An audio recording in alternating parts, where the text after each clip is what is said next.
and they would have wanted us to progress to the next day. And my workplace allowed me that flexibility naturally, where no questions asked, because everyone knew what a blow it was.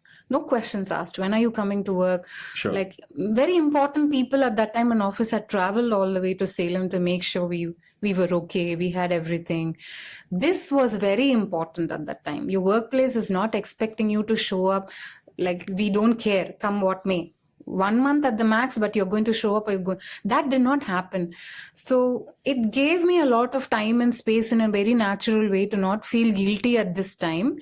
And grief was not very easy. Even today, there are some movie scenes or somewhere it catches me very unaware. I have my breakdowns. Does crying help? Absolutely.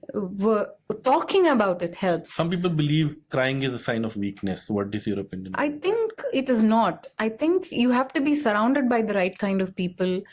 And you have to tell yourself, if you don't let your emotions like a pressure cooker, it's going to blast someday where it's not going to make any sense.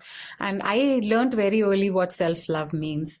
And I love myself enough where I made a choice to become a mom. I made a choice to marry. So I want to be healthy and available.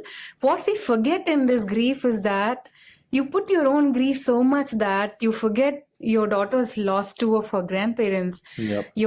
My husband was very close to my parents, and he's lost 2 very affectionate, loving, alternate pair of parents, extra pair of.